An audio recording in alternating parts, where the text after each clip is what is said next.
better roll them dice. You never know if it could change your life. Take a chance, you're neither wrong or right. You never know if you don't roll them dice. You better roll them dice. You never know if it could change your life. Take a chance, you're neither wrong or right. You never know if you don't roll those dice. Matt, what are your thoughts on pounds per square inch? I like PSI as a measurement. I think it's very important. I'm a millibars fan, I think. Right? I'm a scion of it, you might even say. It's a good. Hey. Hello, everyone. Welcome back. Hi. Welcome to the second day of Wizards Miss. This is Dungeon Master of None, where we get gifts from Christ Kringle or Christ Kindle or Krampus or Wizards of the Coast. Chris Crumple, Merry Krampus. We're getting our stocking stuffed together, Rob. And I can't ask for a better person to get my stocking stuffed with than you. So I'm happy to be here with you on this holiday season. Second day of Wizards Miss. It occurs to me that we don't know which coast it is. It's just Wizards of the Coast, and it's in Seattle, so you assume it's the West Coast, but it could be any coast. It could be right. Could be any number of coasts. I realize now that we never really dug into that, but leaving it unsaid, I room for interpretation. Personally, I think it's a pretty solidly West Coast company, but what would Wizards look like if it were an East Coast company? How would it be different? Or a third coast company if they were like on the Great Lakes or the Gulf Coast? Well, I mean, if they were a Great Lakes Coast company, Wizards. Gulf Coast Wizards would be great. They would be chill. They would have cancer. We'd have a ton of oil money. Some oil baron's fail son would throw millions of dollars at it, and it'd have like a gigantic shining tower in the middle of Houston, and it would with really weird evil architecture. It'd look like the Pennzoil building, right? That's exactly right. No, instead they're just friendly nerds from Renton, Washington. And well, what have they given us today? They've given us a lot of things, but we are going to talk about the 2025 Unearthed Arcana, the Psion update, because after 11 years, we finally added our second expansion class. I'm just going to say it, Rob. I'm pretty confident this will actually be in a published book, unlike the I was going to say, this feels to me like it's actually going to end up in a book. And this differs from the Mystic. I can prove it. Which we talked about in episode 20, which was 7 years ago. 7 years ago, which was interesting, but was just an absolute mess. And clearly at the time seemed to be a testing ground for a bunch of different ideas. I sort of thought at the time they might pare it down or divide it into multiple classes. The Mystic never saw the light of day. It died on the vine. But I think Matt's right that this one is probably gonna see actual publication. It has a somewhat more complete feeling to it.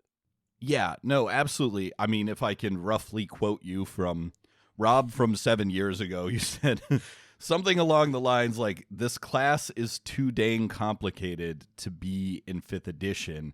It's 70 pages long. You can't have a class with the design philosophy of 7th edition be this big.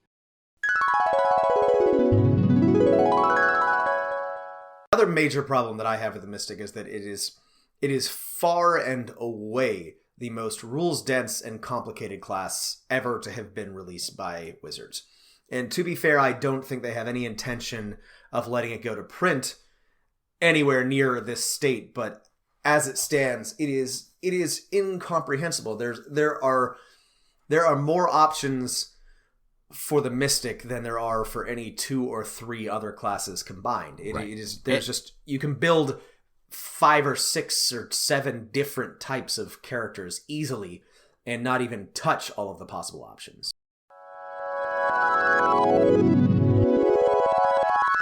if you're a new listener or newer than 7 years ago, you should and you're especially, or if you're a new player and you have not looked at the Mystic playtest, you can look it up and find it. It's free. I really encourage you to do so. It is a relic of a different era. It is something else, folks. Before we jump into the Psion, Matt, I have a quibble. I want to talk to you about psionics. I want to take us on a journey about psionics. So, yeah, psionics has been a part of Dungeons and Dragons for a very, very long time. It's kind of now assumed that there are some creatures with psionic abilities, and that there are classes.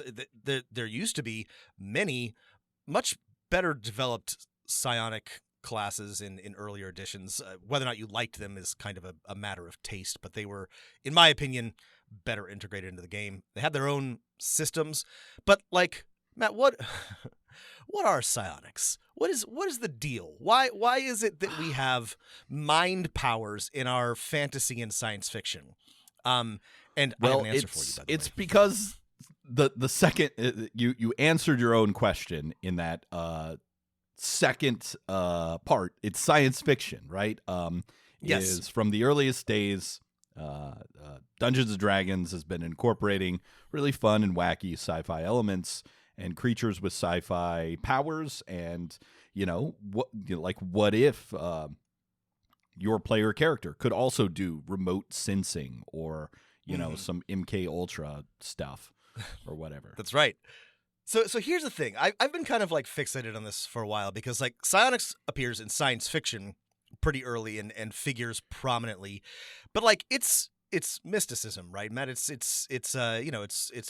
wonky, new agey nonsense, right? And it's science mysticism, and we've grown up with it. This is well older than you and I, but the big reason for this, and it's not the only reason, but it's a huge reason for why psionics, psi powers, psychic powers appear so prominently in science fiction, is really due to John Campbell, the editor of Astounding Science Fiction, and regrettably the author of Who Goes There, the inspiration for The Thing. It's that's the original novella about a remote Antarctic research station that gets attacked by shape-shifting monsters. Anyway, a very nice. A prominent and important contributor to the golden age of science fiction.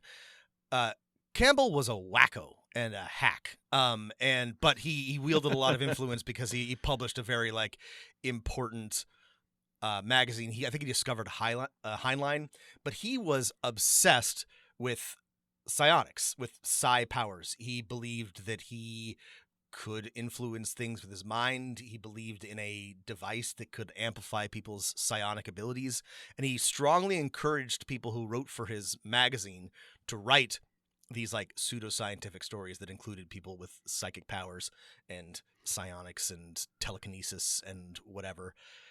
So he was like an editor of like a fan fiction for us, like, well, if you put in that this character has really nice feet or something, your story is going to get published. He was that. That's exactly what it's right. It's the editor's poorly disguised fetish, but the fetish is mind powers. And he also worked very closely with L. Ron Hubbard to develop Dianetics and published the first edition, the first like article on Dianetics in Astounding Tales of Science Fiction or whatever in like 1949 or something like that. He was also a racist, by the way, in case you were wondering.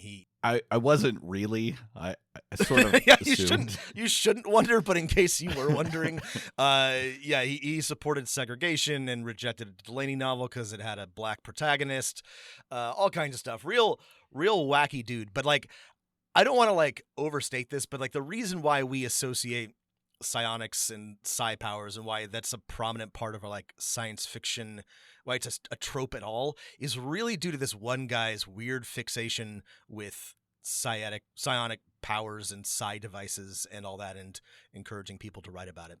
Anyway, on to the Psion. Well, with that baggage in mind, yeah. Here we. What do we have here? After like 8 years of play testing across 2 editions, I think we have pretty much what you're going to get in a book, and I think I can predict what book that will be. Rob, it'll be the Dark Sun book. It'll be yeah. I think you're right. And we know this because planting Wizards our flag is also here, yeah. right. It's not really a question. They've released a playtest packet with a defiler, sorcerer, and a gladiator fighter, and they called it apocalyptic subclasses. So clearly they're planning on publishing a Dark Sun book in the not too distant future, which of course I think is a great place for this. And as Rob said, the original version of the Mystic was a class that had no sort of role. It could be anything. It could be like a rogue. It could be like a wizard. It could be like a fighter. You could pick and choose a ton of powers, and those powers made up your character. You had psi points, kind of like the 3rd edition version of psionics, where it was sort of a separate system. And again, Rob accurately predicting the future, saying this is too complicated for the 5th edition design philosophy. 5th edition is not about adding any more like subsystems for classes. And Rob, you were right. And I would also say I was right too, in that I think after we did that episode, there's a Google Doc on our website, which don't really update that often.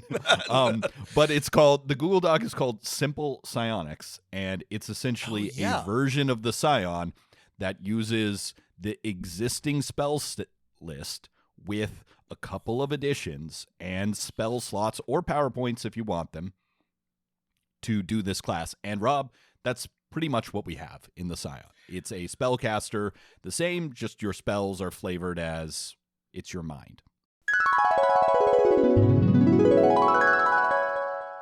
I think there's a number of options here. You could go with a full rework. I think this is perhaps the safest and most conservative way is if you reworked all of the different talents and psi points and things like that back down to traditional spells. The spell slot mechanic, which every single caster in the game uses right now, is, in my experience as a DM, pretty easy for players to get a handle on. This is, I think we said this is the smart, easy way to do this. The Mystic was so weird. It was trying to be from like 3rd edition, trying to be the Scion, Soul Knife, and Psychic Warrior, but then also something else. It was way too many things, and the class document was dozens of pages long. And what we have here is much simpler. They have still kind of broken a bit with their original design philosophy, which I think is good and smart, because it was really it held them back for 8 years. You've got psi dice, which is kind of a teeny tiny departure, but it helps this class make sense. You do need a design philosophy according to like 5e style guidelines, and they decided to pick up the one they had developed for the already existing subclasses, right? For the rogue and the fighter that are psionic in nature, where they have these like energy or psychic dice that they can use to expend powers. They can recharge them at certain times. Sometimes they roll them to have an effect. And let's just give that to a full 9-level spellcasting class, and then there's its identity that mechanically sets it apart. Yep. And I think you could have 2 responses to this. And I think the important thing to remember is Rob and I are not saying that the original like Mystic with its like PowerPoints and like wildly different thing is bad or not fun to play. It doesn't fit with the other assumptions of character creation in 5th edition, which is that like you can just like pick things from like 1 or 2 options in a list, and like it makes sense with all the other stuff. It just doesn't fit. You can still like it. We're not saying it's bad. It just doesn't jive with the assumptions of 5th edition. I would be shocked if the Mystic has any shooters left in 2025. But if you're a fan, that's fine. I'm sure it does. I would not be some shocked. Cool stuff. But it fit. for better or for worse, Wizards was trying for a long time to really keep it simple. Like, they resisted pools, they resisted any additional resources. They resisted for a long time having things recharge on short or long rest too much. Like, this was they were trying really, really hard to pare it down. They have abandoned the hardest core of those devotions in the 2024 edition, which I think is for the better. I think they were really limiting themselves on what they could do with classes and subclasses, but there's a reason why the Mystic was too complicated, as it broke all of those rules. The Psion as we have it today is still a little bit, there is some innovation here, but it's much more in line with the 5e philosophy. Right. Psions are spellcasters who use innate mental powers to gain extraordinary abilities and unleash the magic of their minds. So what it's saying here, what is psionics in this form? It's you're casting spells with like your mental energy. So they're kind of like still spells, but they're magic spells. And importantly, like some of the other subclasses we've seen, you don't have verbal or material components. You still might have to make somatic components. I like my twist on this, which is if you have to replace a verbal component, then like your character can't be like in a bad mental state, right? So you still have a limitation. Oh, if you can't speak, you can't cast the spell. Well, if you're like scared, you can't use your mind powers. And then so you have prepared spells. You have spells with the standard spellcasting progression up to 9th level. You have a pool of energy dice that starts as D6s and goes all the way up to D12s that you can use for some basic powers, telekinesis and telepathy. And then you get, as you level up, more fancier powers to spend your energy dice on. And of course, because it's 5th edition, you pick a subclass. Yeah. Like all 9-level spellcasters, this is a very powerful class. You can cast 9th level spells. There's not many spell slots, but your subclasses and additional abilities give you more spells. And even if it came with nothing else, it would be a pretty powerful class. But it does, and it's a full progression spellcaster with some really, really fun, I guess, like ribbons and extra tools and toys to play with. Yeah, and I think they, like I did, they decided that if we wrote maybe 10 to 20 new spells, the existing spells, like for example, command, charm person, shield, jump, are already Campbellian enough in their psionic powers. They have psionic. They can be very easily psionically flavored. Yeah. So you get a spell list that is mostly enchantment, a little bit of illusion, and a little bit of abjuration, and a little bit of some of the other schools.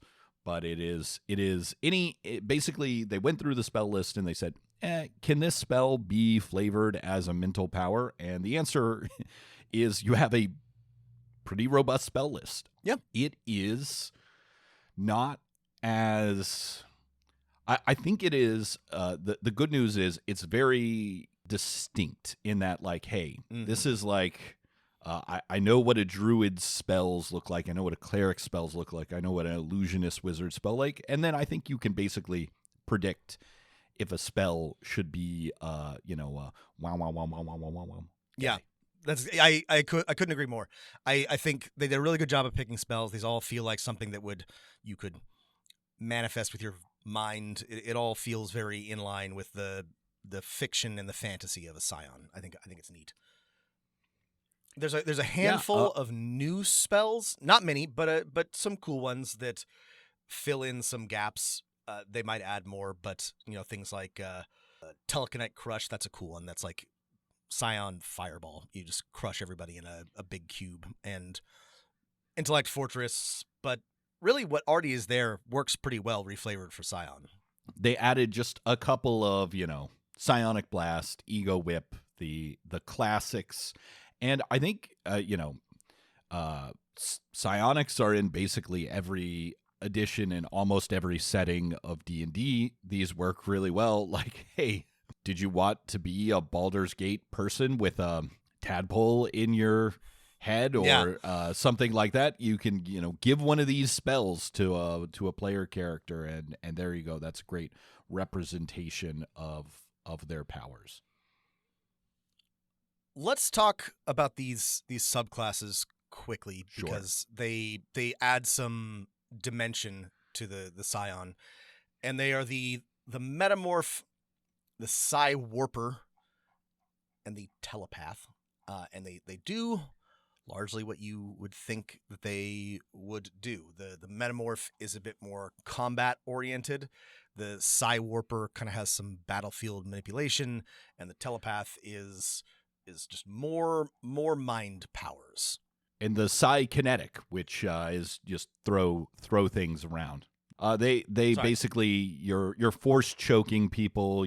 That's right. That's your doing damage Psion. That's your right. Killing people with the power of your mind, throwing things.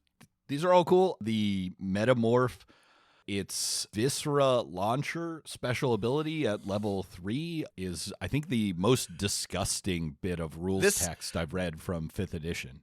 This is kind of horrible. You can warp your body, create blades out of bones, and turn your flesh into a big hammer, and shoot bile from your Viscera launcher, like turn your arm into a cannon. Your hand and forearm transform into a crossbow made of muscle and sinew that fires bolts of bile. Like, imagining my forearm muscle bones turning into little bendy parts of a crossbow. I don't know. It disgusts me. This is definitely a thing. It's a trope. I don't love doing body horror to myself, but I can definitely see that somebody might think this is doing cool. it to your players, though. It's gross as fuck. But I appreciate that Wizards is willing to go there. I would not play this, or I might reflavor it to something else. But it's new. It's cool that it exists. Yeah, I love doing body horror to my players. I don't want to voluntarily warp my PC's body into some kind of a flesh weapon. That's disgusting. Anyway, this is cool though. It's gross. No, I think that's a good standard for certain types of design. If it makes someone a little uncomfortable in a fun way, then you're then someone's really gonna love this. Someone's gonna love this. Someone is absolutely gonna love the metamorph. Someone is looking at the metamorph right now and is I cannot wait to make this character. The psi warper is also cool. It's about warping yourself and warping others, battlefield manipulation. I feel like Wizards has also resisted letting people do too much pushing, pulling, moving stuff around the battlefield, and they were like, you know what, fine, you can do it. And that's cool. I think that's good. This is one of the things that I like about Draw Steel, and I don't think it's game breaking to be able to shift yourself or your allies or baddies in a little bit around the battlefield. So this is a cool subclass. I think this is neat for some fun tactical combinations.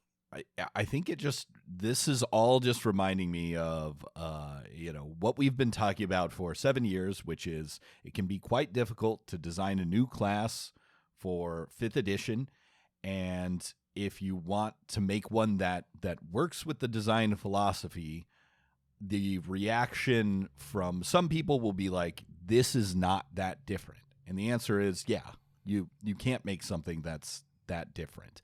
But I think this is in a good spot, and I expect the final published version will be pretty similar to this.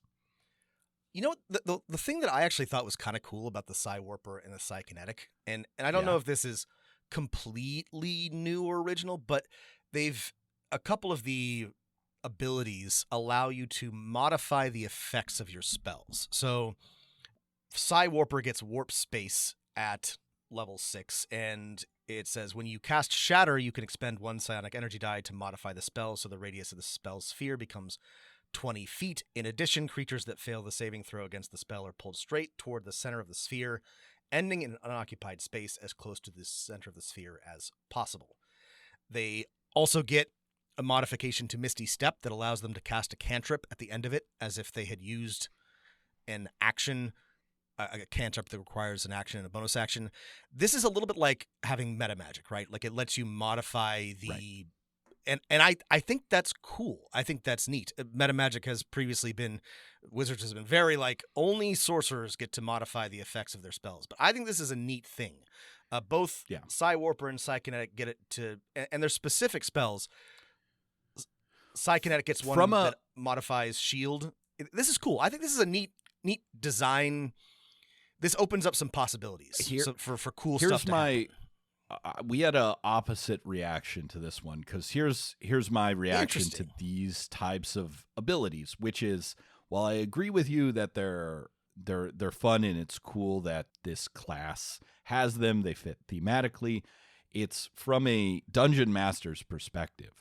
When you give this ability to a player, they still have to like look up the rules for that spell. So again, as the dungeon master, we need to like make sure that, hey, you've printed off the rules text for every spell for every player that has it so that they can reference this and add it. Like I would prefer if the ability, like the warp space one, had the text of shatter plus this additional ability. I've pretty much given up on that, Matt. You're absolutely correct. And No, a lot of the things that I read in this, I was like, oh man, this is just like a whole new set of things to remember as a DM. And it's not the worst class or worst subclass or worst thing that they've put out recently in terms of like this is a more burden on the DM. But like I was reading a bunch of this and I was like, it's just got more things to try to keep in mind, more things to remember as a DM. But I've just it's just the way that it is. Fifth edition will never think of the dungeon master. They will never give a damn thing to the dungeon master. Here's I think the one trajectory that's not really that bad at the end of the day that 5th edition has been on for its entire run, which is since the core books, right? It was like, here are spells and they're pretty separate. And there was a little bit of this in the core rule book, but not that much. But a lot of the additional subclasses, character abilities, and new classes have basically said, as the dungeon master or as a player of one of these, you kind of need to like know all of the spells because player character abilities will just be like, it's this spell plus this, or now you have this spell. Yeah. Which is fine. It's on the one hand, it's condensed the amount of like repetition and rule stacks. On the other hand, it's like you better know what all the spells do. Yeah, and after 10 plus years of running 5th edition, I do not know what all the spells do, and I clearly at this point I never will. I know what most of them do, but I still have to look them up. And this is just this is an unfortunate fact of 5th edition. Matt's right that you are expected to kind of know. Well, I guess you're expected to be able to like look it up quickly, but that is also kind of a pain in the ass. And it's an unfortunate reality of running 5th edition that you cannot get away without being able to know or reference pretty much all of the spells because everything is built off of that. Yeah. The last is I like the wild talent feats. If you wanted to just steal the opening hook of Baldur's Gate 3, you're all messed with by some psionics creatures. Start every player off with a wild talent feat. That's fun. And I mean, are you looking forward to the Dark Sun 5th edition book? I am. I'm not, Matt. You want to know why? Okay. Sure. I don't think they're gonna do justice to Dark Sun. I think they're gonna shave all the like the weirdness off of it and make it, soft and goofy. I like look, I'm not looking for like slavery and violence and like, Frank Frazetta babes in fur bikinis, but I want it to be weird. And like I'm concerned that Wizards cannot do weird anymore. And Dark Sun to me was always just like gonzo bonkers weird. So like I hope I'm wrong. I hope they come out with something that's like cool and interesting, but like I just have a feeling it's gonna be kind of sanitized and Yeah, I mean, I would say Dark Sun has always been pretty goofy. And I know they can do goofy. So I think if they can lean do into goofy. the goofiness, I would be fine with just goofy Dark Okay. Sun. I don't know. I'm That going to would withhold work my for me, too. judgment. I think, I will withhold my judgment until I have the book in my hands and I read through it and judge it on its own merits, because Longtime listeners will know that I keep my expectations very low, and that means I'm not disappointed very often. It's a good way to live your life. But yeah, I am kind of looking forward to Dark Sun. I was impressed with the Psion class. This is workable to me. I didn't see anything that was like a mess. If one of my players was like, I want to play a Psion, I'd be like, great, sounds fun. I would play a Psion. This seems like actually like kind of a neat. I would love to do. I don't play a ton of 5e anymore, but I would love to do short adventure or one shot as a Psion. It's neat. This impressed me. It's not like a brilliant design document, but it definitely shows more interest in innovation than a lot of what we've seen in a while. So this is a good sign. If this is the kind of quality that we can expect from the Dark Sun book, I'm cautiously optimistic. Yeah, I mean, I can't say that I don't like this, because I essentially wrote, not to brag too much, but like, no, this is version. We'll of share the it, listeners. Psion This is not unlike what we 7 years wrote ago. This was our idea. Like, I mean, this is obviously better, because instead of doing it in like one morning, they did surveys and had multiple designers and added a bunch of like cool features. So obviously it's way better, but it's essentially the core mechanic of it is exactly the same idea. Just yeah. make them a spellcaster, and that will be fine. Yeah. All right. Well, day 2 of Wizard's Miss, I think we already knew, because of our predictive powers, is over, Rob. That's right. We concentrated really hard. We furrowed our brows, and we knew this was going to happen. We knew it was happening. I mean, and here we are. Rob and I are picking the dried blood out of our mustaches, because wiping dried blood tough. off our faces from our note. Yeah. Thanks for listening, everybody. We've got much more Wizards content to come. Stay tuned for Hero. Sorry, we already did Heroes of the Borderlands. Stay tuned for Dragon Delves. So yeah, stay tuned, everybody. Right. Happy Wizards Take Miss. care. Thanks for listening. Keep rolling them dice.